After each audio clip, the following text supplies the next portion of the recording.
अब हम टेबल का एग्जांपल देखते हैं। मैंने दो विंडोज ओपन की हुई है, एक साइड नोटपैड में HTML का कोड है और दूसरी साइड ब्राउजर पे उसका एग्जीक्यूशन है। हम सबसे पहले कोड को देखते हैं। यहाँ पे HTML स्टार्ट हुआ, फिर हेड, फिर टाइटल, हमने टाइटल दे रखा है यहाँ, फिर बॉडी का हमने बैकग्राउंड कलर सियान कलर है। उसके बाद हमने H2 जिसका अलाइनमेंट सेंटर है, जिसके थ्रू हमने स्टूडेंट टेबल यहाँ पे लिखा हुआ है ऊपर। उसके बाद अब हमारा टेबल टैग स्टार्ट होता है। ये टेबल टैग स्टार्ट हुआ और इसके बीच में हमने इसके सारे एट्रीब्यूट्स यूज किए हुए हैं। अब इन एट्रीब्यूट्स को हम 1 बाय 1 देखते हैं। हमने टेबल का बॉर्डर इक्वल टू 1 दिया हुआ है, तो यहाँ पे जो बॉर्डर है वो हमें टेबल के चारों ओर दिखाई दे रहा है। इसका अगर हम साइज इंक्रीज कर देते हैं, जैसे मैंने 3 कर दिया,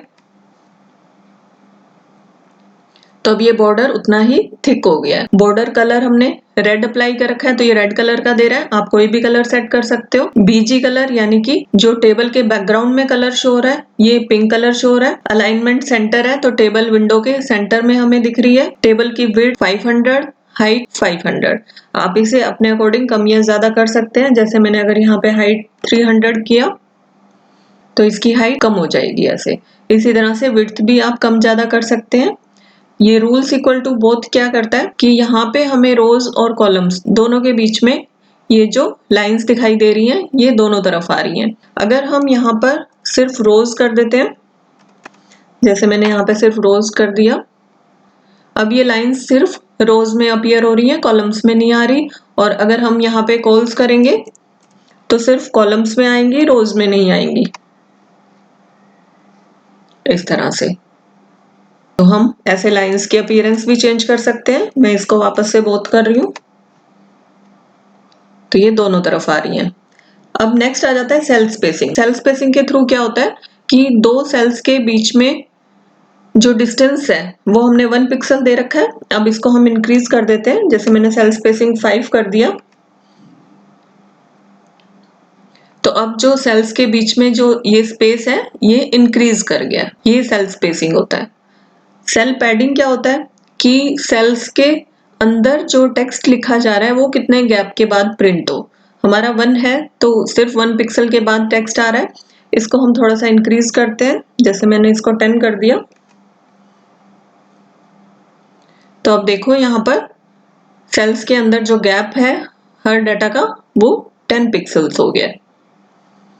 नेक्स्ट है फ्रेम। फ्रेम जो इसके चारों ओर ये बॉर्डर अपीयर हो रहा है, फ्रेम अपीयर हो रहा है। अभी हमारा बॉक्स में है, हम इसको अलग अलग आर्ग्यूमेंट दे सकते हैं। जैसे अगर हमने अबव कर दिया तो सिर्फ ऊपर की तरफ ये शो कर रहा है बॉर्डर। ऐसे ही LHS करेंगे तो लेफ्ट हैंड साइड में आ जाएगा। यहाँ पे लेफ्ट हैंड साइड में आ रहा है और बॉक्स या बॉर्डर के थ्रू हमारा चारों तरफ आ जाता है इस तरह से। तो आप फ्रेम अपने अकॉर्डिंग चूज कर सकते हो। तो ये सारी टेबल की प्रॉपर्टीज हैं जो पूरी टेबल के ऊपर अप्लाई होंगी। अब टेबल के अंदर जो नेक्स्ट टैग आ जाता है TR यानी कि रो। पहली जो रो है उसके लिए उसमें हमने हेडिंग देने के लिए यूज किया टेबल हेडर TH टैग को यूज किया। जितने हमें हेडर्स देने हैं, जैसे हमें 3 हेडर्स देने हैं तो उतने ही TH टैग लिए और उनके बीच में जो हेडिंग देनी है वो दे दी। जैसे पहले TH टैग के अंदर हमने नेम दे दिया, दूसरे के अंदर सब्जेक्ट और तीसरे के अंदर मार्क्स। जो हम हेडर में देते हैं वो बाय डिफॉल्ट बोल्ड और सेंटर अलाइंड होता है। तो यहाँ पे हम देखेंगे हमने कोई भी अलाइनमेंट सेट नहीं किया है, ये डिफॉल्ट इसका अलाइनमेंट है। इसके बाद जो बाकी रोज है, हमने यहाँ पे ऊपर वाला TR टैग क्लोज कर दिया, यानी कि फर्स्ट रो का डाटा खत्म हो गया। उसके बाद हमने TR के बाद हमने TD। अब ये हमारे जो डाटा सेल्स हैं वो क्रिएट करेंगे TD। अब ऊपर हमारे 3 कॉलम्स क्रिएट हुए हैं, तो हम 3 कॉलम्स के अकॉर्डिंग यहाँ पे डाटा दे रहे हैं। सबसे पहले नेम के लिए, फिर सब्जेक्ट के लिए, फिर मार्क्स के लिए। इसी तरह से यहाँ पे देखिए TR टैग को स्टार्ट किया, फिर इसके अंदर 3 TD टैग्स हैं जो साइड बाय साइड क्लोज होते जा रहे हैं और फिर लास्ट में TR टैग क्लोज हो रहा है।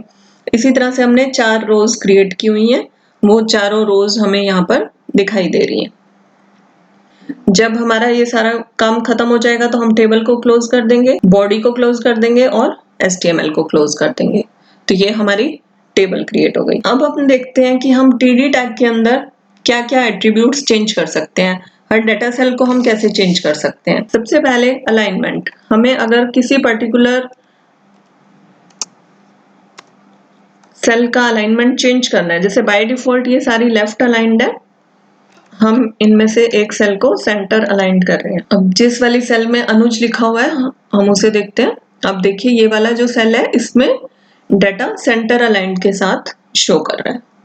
तो ऐसे हम किसी पर्टिकुलर सेल का अलाइनमेंट चेंज कर सकते हैं। उसके बाद विड्थ, अगर हम किसी सेल की विड्थ को इंक्रीज करना चाहते हैं, आप नंबर ऑफ पिक्सेल्स में भी दे सकते हो, जैसे यहाँ पे हमने 40% दे दिया, तो अब ये पूरी रो का 40% एरिया इसने कवर कर लिया इस सेल ने।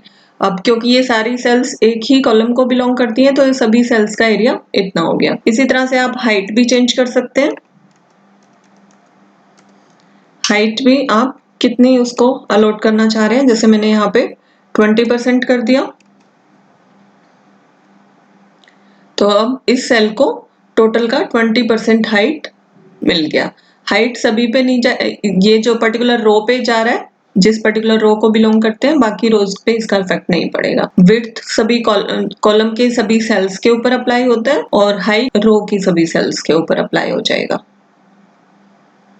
अगर आप किसी पर्टिकुलर सेल का बैकग्राउंड कलर चेंज करना चाहें तो वो भी कर सकते हैं, जैसे मैंने यहाँ पे इसका कलर ब्लू डाल दिया। तो अब ये पर्टिकुलर सेल ब्लू कलर में चेंज हो गई है। तो ये है हमारे TD टैग के एट्रीब्यूट्स। आप पर्टिकुलर किसी भी सेल के ऊपर ये अप्लाई कर सकते हो। अब दो इंपॉर्टेंट एट्रीब्यूट्स हैं, कॉल स्पैन और रो स्पैन। आप इसे टेबल हेडर में भी यूज कर सकते हैं, और जैसे मैंने यहाँ पर लिख दिया कॉल स्पैन इक्वल टू 3, ये फर्स्ट हमारा नेम के लिए।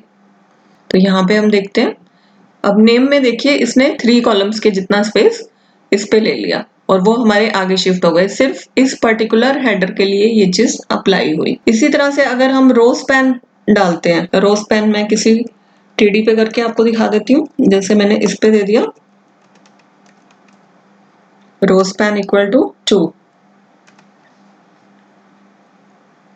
तो अब इस पर्टिकुलर हम अगर सेल को देखें तो इसने 2 रोज के जितना स्पेस अलॉट कर लिया। कॉल स्पैन में क्या करते हैं हम कि अगर हमें एक से ज्यादा कॉलम्स का स्पेस एक कॉलम को अलॉट करना है उसके लिए यूज होता है। रो स्पैन में एक से ज्यादा रोज का स्पेस एक पर्टिकुलर सेल में अलॉट हो जाता है। तो ये टेबल से रिलेटेड ये सारे एट्रीब्यूट्स हैं। अब मैं एक और एग्जांपल ले रही हूँ जिसमें हम टेबल के जो T head, T foot and T body, उन पर्टिकुलर टैग्स को डिस्कस करेंगे। और अगर आपने अभी तक ये चैनल सब्सक्राइब नहीं किया है तो प्लीज इसको सब्सक्राइब करिए और बेल आइकन को जरूर प्रेस करिए ताकि आपको आने वाली वीडियोस के बारे में पता चलता रहे। Thank you for watching.